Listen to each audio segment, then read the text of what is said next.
नमस्कार, मैं हूं अनिल सिंघवी और आप सबका स्वागत है हमारी खास पेशकश आज़ादी के अमृत महोत्सव पर। और इस बार देश मना रहा है आज़ादी के 75 साल पूरे होने का जश्न और हम मना रहे हैं उससे कहीं आगे आज़ादी के 100 साल पूरे होने की आगे की जो 25 साल की यात्रा है। उसमें निवेशकों के लिए कहाँ मौके होंगे, देश की इकोनॉमी कहाँ होगी, बाजार कहाँ होंगे, देश किस जगह पर होगा, आप और हम किस तरह से अपने और सबके लिए वेल्थ बना सकते हैं, इस पर हमारी खास पेशकश है। और इसीलिए हमने इस थीम का नाम दिया है इंडिया एट 100।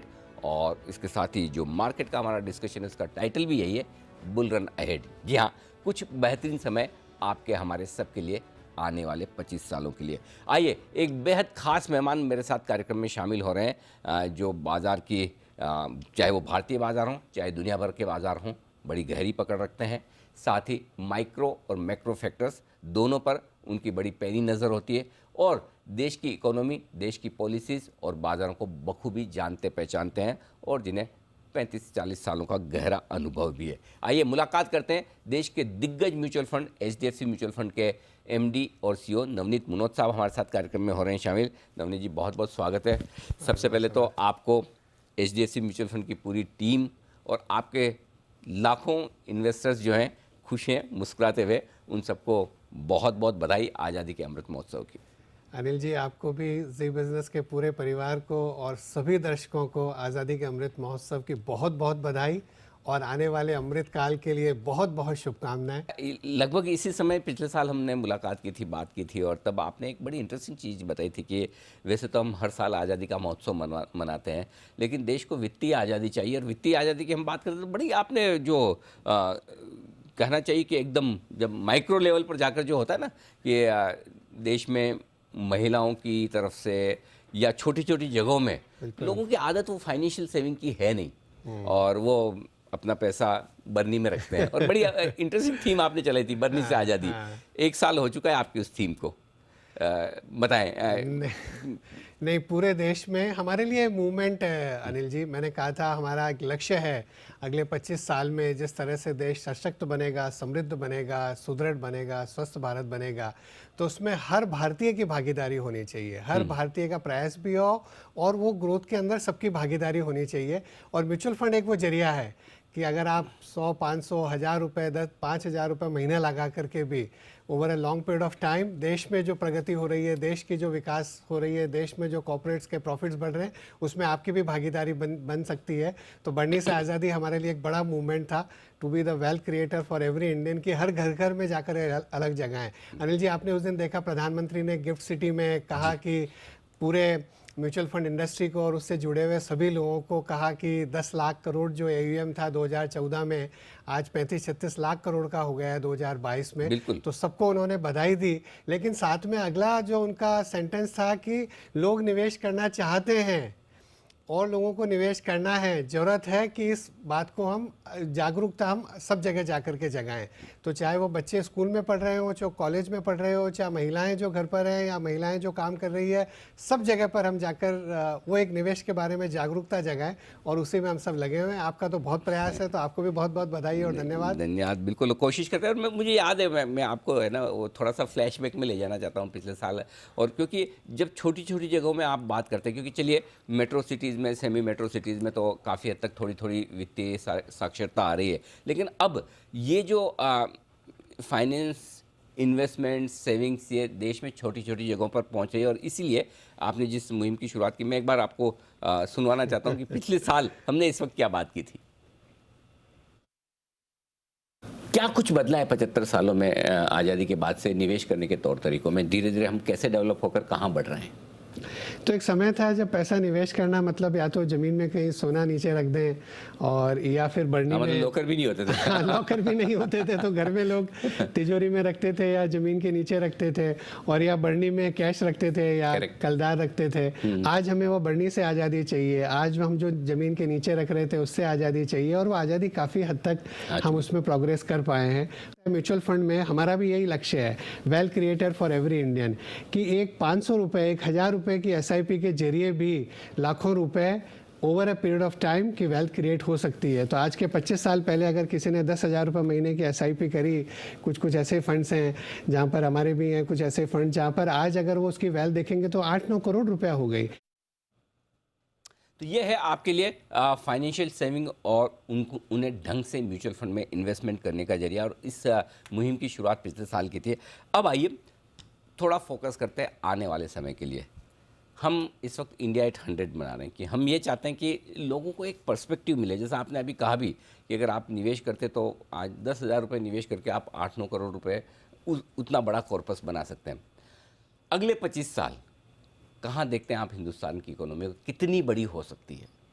बहुत बड़ी हो सकती है अनिल जी। अगर हम देखें, हमारे पास डेमोक्रेसी, डेमोग्राफिक्स, डिमांड और डिजिटलाइजेशन, ये 4 बहुत पावरफुल फोर्सेस है। मैंने एक एक्रोनिम बना दिया 4 का डी का, प्रधानमंत्री ने भी शायद 1-2 बार कहा है। और ये इतना पावरफुल फोर्स है डेमोग्राफिक्स का। पूरे विश्व में पॉपुलेशन अभी एजिंग होती जा रही है। चाइना में नई लेबर फोर्स की सप्लाई नहीं आएगी अगले कई दशकों तक। भारत ही ऐसा होगा जहाँ पर बड़ी एक लेबर फोर्स पूरे विश्व को मिलेगी। तो चाहे सर्विसेज के सेक्टर में हो, मैन्युफैक्चरिंग के सेक्टर में हो, एग्रीकल्चर के सेक्टर में हो, एक्सपोर्ट्स में और डोमेस्टिक इकोनॉमी, हर जगह बड़े मौके हैं। और पिछले कई वर्षों में जो रिफॉर्म्स हुए हैं उन सब का दूरगामी परिणाम तो अब अगले 25 सालों में हमको देखने को मिलेगा। चाहे GST हुआ या IBC हुआ या रेरा हुआ, या जिस तरह से हमने कई क्षेत्रों में PLI की वजह से जो मैन्युफैक्चरिंग सेक्टर में रिवाइवल आ सकता है। पेंडेमिक के बाद जो सप्लाई चेन डाइवर्सिफिकेशन हो रहा है चाइना से दूसरे देशों में, उसका जो हमारे मैन्युफैक्चरिंग सेक्टर पर असर पड़ सकता है, उन सब का आगे कई वर्षों तक हमें बहुत अच्छे परिणाम देखने को मिलेंगे। तो भारत जो विश्व की अभी 25 साल में बहुत चांसेस हैं कि विश्व की सबसे fastest growing economy, major economies में एक रहेगा। तो एक सशक्त भारत, एक सुदृढ़ भारत, एक समृद्ध भारत, एक स्वस्थ भारत हम ऐसा बना पाएंगे। और जब आप कह रहे हैं कि देश मजबूत होगा, इकोनॉमी मजबूत होगी, तो मार्केट तो होंगी, बिल्कुल होने चाहिए। कितने? आप 25-30 साल में देख लीजिए, अगर 12-13% की नॉमिनल GDP बढ़ी, कॉर्पोरेट्स के मुनाफे भी उतने बढ़े और शेयर मार्केट ने भी उससे थोड़ा सा बेटर ही रिटर्न दिया है। पिछले कुछ वर्षों में कॉर्पोरेट्स के मुनाफे कम बढ़े हैं, पिछले 1 साल से वापस उसमें रिवर्सल चालू हुआ है, एक पॉजिटिव ट्रेंड चालू हुआ है। अगले कई वर्षों तक हो सकता है नॉमिनल GDP से थोड़े से कॉर्पोरेट मुनाफे ज़्यादा बढ़े, क्योंकि corporate profit as a percentage of GDP थोड़े से कम हो गए थे 5-7 साल में, वो वापस रिवाइवल चालू हुआ है। और कॉर्पोरेट सेक्टर ने अपनी बैलेंस शीट को बहुत मजबूत कर ली पिछले कुछ वर्षों में, बैंकिंग सेक्टर ने अपनी बैलेंस शीट को बहुत मजबूत कर ली। तो मजबूत बैलेंस शीट पर जैसे ही एक इन्वेस्टमेंट साइकिल का रिवाइवल आएगा तो अगले कई वर्षों में हमें और प्रगति देखने को मिलेगी। और आमतौर पर हम डेटा क्रंचिंग करें तो पता चला कि 7 से 8 साल आमतौर पर बाज़ार को दुगुना होने में इंडेक्स के लेवल पर, निफ्टी सेंसेक्स के लेवल पर लगता है। ये तब होता था जब हमारी इकोनॉमी इतनी मजबूत नहीं थी। ये तब होता था जब तक कि हमारे घरेलू निवेशक इतने ज़्यादा, इतने बड़े मात्रा में नहीं थे। तो अब तो ये उम्मीद करें कि 5-5 साल में भी डबल हो जाए। तो एक रूल ऑफ 72 अनिल जी आपको पता है कि अगर 12% पे कंपाउंड करें तो 6 साल में करीब दुगना हो जाता है। तो अगर 6-7% भी अगर रियल GDP ग्रोथ रहती है, 5-4% इन्फ्लेशन जोड़ें तो 12-13% की अगर नॉमिनल GDP अगर हम माने, और अगले कई वर्षों में जो रिफॉर्म्स हुए हैं, और अगर पूरा भारतीय, मैंने अगर जो 4 D बताए उसके 5 में अगर हम 5वां D जोड़ दें, डिटर्मिनेशन, अगर हर भारतीय डिटर्मिन्ड हो जाए, सबका प्रयास हो जाए, तो हम और ज़्यादा ग्रोथ भी कर सकते हैं। और उतने ही कॉर्पोरेट्स के अगर मुनाफे बढ़े तो वो बाजार में रिटर्न आना ही चाहिए।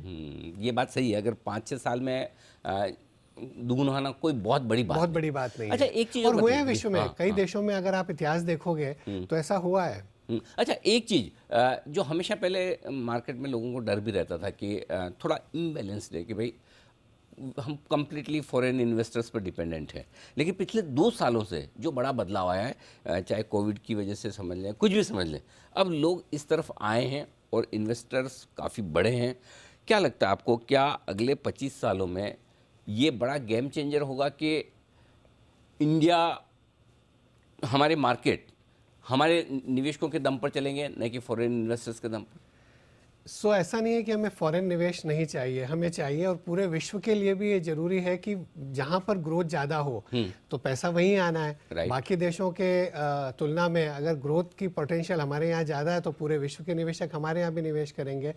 पर यहाँ का जो पैसा था, जो यहाँ की जो बचत थी, वो बाजार में नहीं आ रहा था इतने साल तक। अभी हमने जो ट्रेंड चेंज होते हुए देखा है, म्यूचुअल फंड सही है, लोगों को समझने लगा है। पिछले साल जब हमने करीब 1-1.5 साल पहले बात करी तो करीब 2.5 करोड़ के आसपास निवेशक थे, अभी वो 3.5 करोड़ निवेशक हुए हैं। करीब 1 करोड़ से ज़्यादा निवेशक 1 साल में जुड़े। डिमेट अकाउंट देखो तो आप इतने ज़्यादा खुले।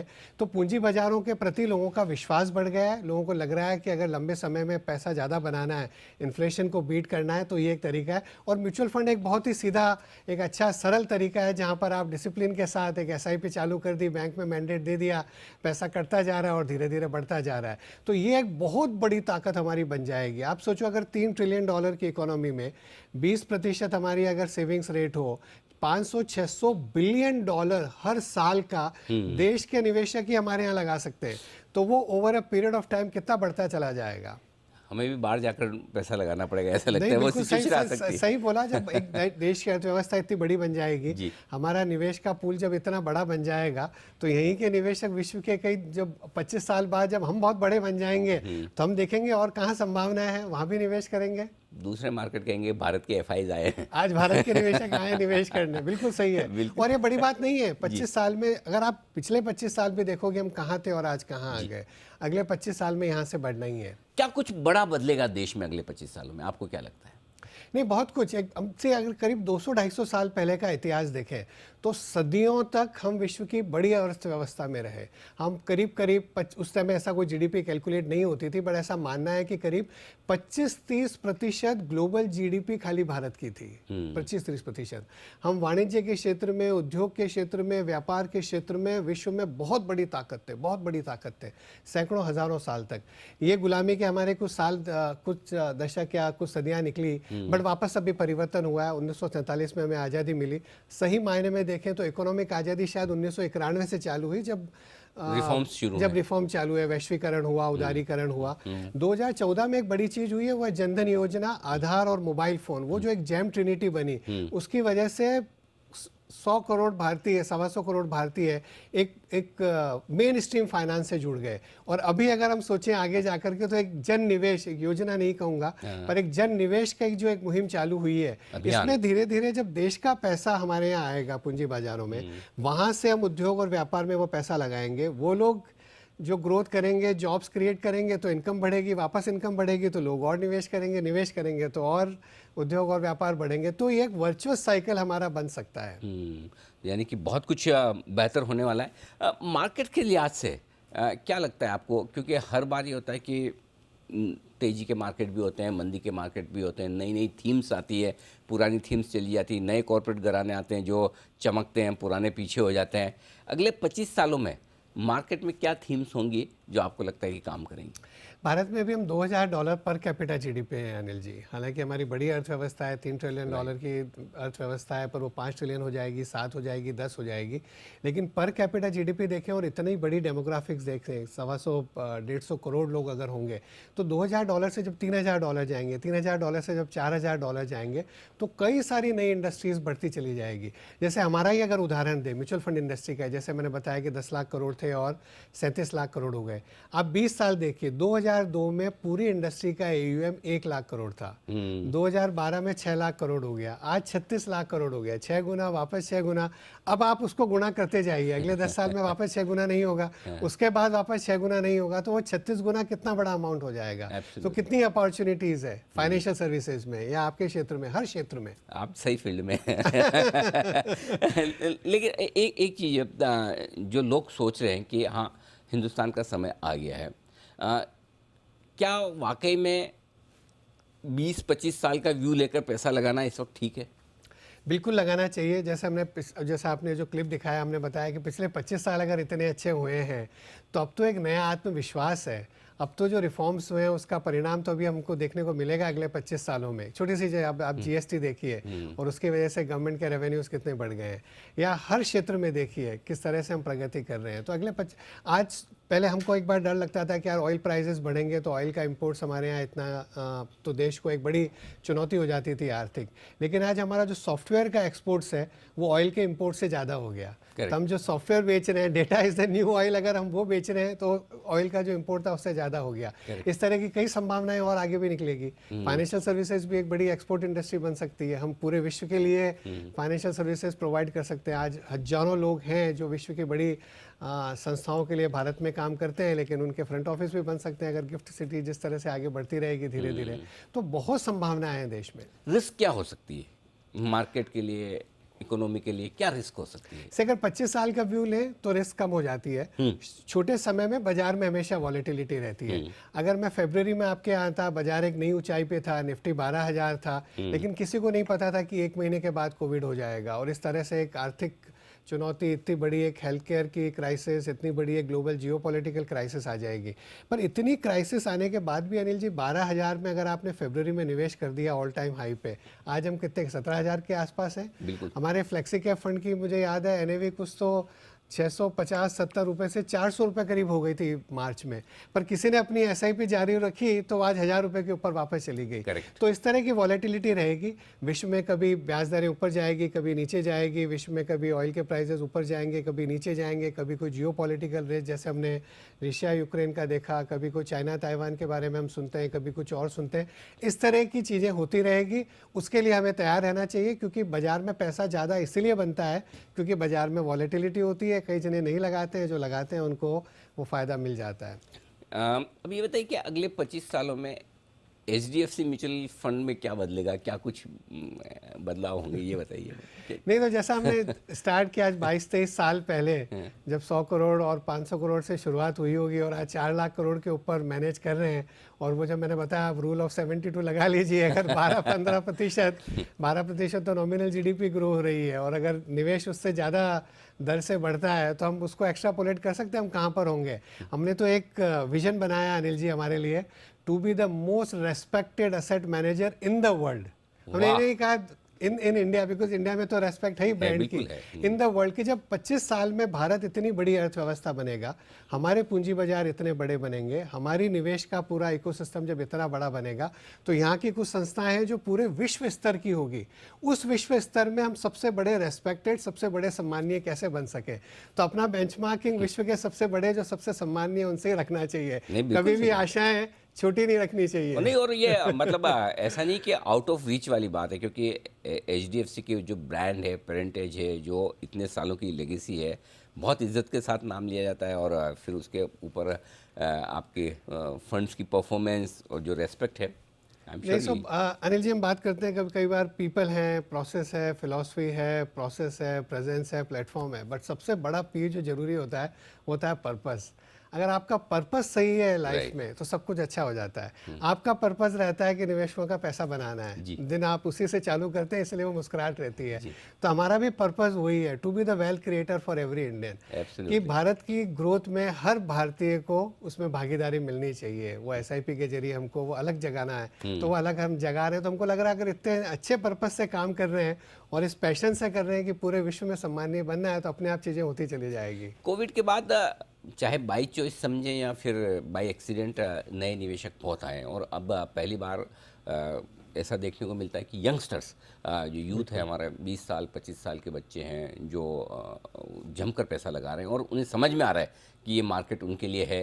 इक्विटी इन्वेस्टमेंट्स उनके लिए, जो 2 साल में ग्रोथ हुई है मार्केट की, नए निवेशकों की, उन्हें मतलब वो 25 साल बाद जब अपनी नेक्स्ट जनरेशन से बात करेंगे तो ऐसी क्या चीज़ उन्हें अभी करनी चाहिए जो वो 25 साल बाद अपनी नेक्स्ट जनरेशन को बताएंगे, देखो हमने 25 साल ये पहले ये किया था, अब तुम ये करो।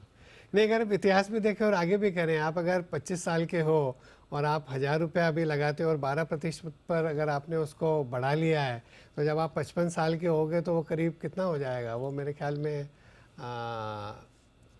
50 लाख रुपया करीब हो जाएगा। 1,000 रुपया महीना, और 10,000 रुपया महीना कमा लिया, आपको अच्छा जॉब मिला हुआ है आज, तो वो पैसा 4-5 करोड़ रुपए भी बन सकता है अगले 30-35 साल में, 7 करोड़ रुपए भी बन सकता है। तो वो एक स्टार्ट अर्ली, इन्वेस्ट रेगुलरली, वो एक डिसिप्लिन रहना चाहिए, वो डिसिप्लिन बहुत ज़्यादा ज़रूरी है। और स्पेशली और जब उसमें मार्केट, धैर्य बहुत जरूरी है। तो हम एक ही बोलते हैं, wealth creation equal to sound investment plus time plus patience. STP याद रखो। एक साउंड सही इन्वेस्टमेंट, टाइम, सही निवेश, समय और संयम धैर्य। या धैर्य, ये 3 चीज अगर हो गई तो पैसे बन जाएंगे लंबे समय में। ज़्यादा कुछ करने की ज़रूरत ही नहीं ज्यादा पड़ेगी। करने की जरूरत नहीं है। लेकिन अब पैसा वो साबुन की तरह है, ज्यादा यूज करोगे तो गल जाएगा, तो उसको सही करके छोड़ दिया तो अपने आप धीरे धीरे बढ़ता रहेगा। एग्जाम्पल एकदम सही है। अच्छा, लोग ये जानना चाहते हैं आपसे, चूँकि आपने लंबे समय तक फंड मैनेजमेंट भी किया है, कौन सी थीम्स ऐसी हो सकती है अगले 25 साल में जो हिंदुस्तान में निवेशकों के लिहाज से बहुत बेहतर रहेगी? सारी अनिल, जैसे हमने बताया कि धीरे धीरे जिस तरह से वित्तीयकरण हो रहा है या फाइनेंशियलाइजेशन ऑफ सेविंग्स हो रही है, तो पूरे फाइनेंशियल सर्विसेज में अपॉर्चुनिटीज़ हैं, मैन्युफैक्चरिंग के सेक्टर में अपॉर्चुनिटीज़ हैं। जिस तरह से भारत बढ़ता जाएगा तो कंजम्पशन में हर जगह पर भारत में अपॉर्चुनिटीज़ हैं। और ये वाला जो साइकिल है थोड़ा सा डिफरेंट होगा, क्योंकि इस बार हम इन्वेस्टमेंट साइकिल पर सरकार जोर देना चाह रही है, और प्राइवेट सेक्टर भी बैलेंस शीट्स अगर बेटर हो गई है और धीरे धीरे जब निवेश बढ़ेगा, एक कैपेक्स साइकिल नया चालू होएगा, तो कई क्षेत्र जो उससे जुड़े हुए थे उन सबको भी फ़ायदा होगा। 92 93 में आपने करियर शुरू किया होगा शायद, लगभग। हाँ। लगभग तब सोचा था कि इंडिया में इन्वेस्टमेंट्स मार्केट म्यूचुअल फंड इस लेवल पर होंगे, तो उस हिसाब से सोच सकते हैं कि 25 साल बाद तो कुछ ऐसी चीज़ होगी जो हम आज सोच नहीं सकते, देख नहीं सकते। एक बिल गेट्स का एक कोट है कि हम हमेशा एक साल में कुछ ज़्यादा सोच लेते हैं, उतना होता नहीं है, लेकिन 10 साल के लिए जितना सोचते हैं उससे बहुत ज़्यादा हो जाता है। We always overestimate what can happen in 1 year, we underestimate what can happen in 10 years. Exactly. और यहाँ तो हम 25 साल पहले की बात कर रहे हैं। जब मैं बता रहा हूँ इंडस्ट्री जब लाख करोड़ की थी तो सोच नहीं सकते थे कि हम 35-36 गुना हो जाएंगे अगले 20 साल में। 20 साल ऐसे निकल जाते हैं। बिल्कुल ठीक बात है, और आपके हमारे सामने ये सब कुछ होता दिखा है, और उम्मीद करते हैं अगले 25 साल इससे भी बेहतर, इससे भी दमदार हो, और क्यों नहीं होगा। हिंदुस्तान का समय है, और जिस सिचुएशन में, जिस परिस्थिति में आज हमारा देश है, वो अब तक की सबसे बेहतरीन है। तो पर आगे इसमें सबका प्रयास लगेगा। एक मैथिली शरण गुप्त की कविता, तो 4 लाइनें हैं। जी प्लीज। विचार लो कि मरते हो ना मृत्यु से डरो कभी, मरो परंतु यों मरो की याद तो करे सभी। हुई न यो सो मृत्यु तो वृथा मरे वृथा जिए, मरा नहीं वही जो जिया न आपके लिए। है पशु प्रवृत्ति है कि आप ही चरे, मनुष्य है वही जो मनुष्य के लिए मरे। आज़ादी का अमृत काल अगर बनाना है तो सबको उसी लक्ष्य से, सबको उसी एक साहस से, सबको उसी एक भावना से आगे बढ़ना पड़ेगा कि हमें आगे बढ़ना और सबके लिए अच्छा करना है। बिल्कुल, और मुझे पूरा विश्वास है कि आपके नेतृत्व में जो पूरी इंडस्ट्री है म्यूचुअल फंड की, और आपके खुद के फंड्स हैं, वो निवेशकों को आर्थिक आज़ादी देने के तरफ बहुत बड़ा प्रयास कर भी रहे हैं और आगे भी करेंगे। नवनीत जी, बहुत बहुत धन्यवाद समय देने के लिए, स्टूडियो में आने के लिए, और आज़ादी के अमृत महोत्सव पर अपने विचार हमारे दर्शकों को बताने के लिए। और एक बार फिर से आपको बहुत बहुत शुभकामनाएं। आप सबको बहुत बहुत बधाई। बिल्कुल। तो ये था हमारा खास शो, आज के लिए इतना ही। बने रहिए हमारे साथ। नमस्कार।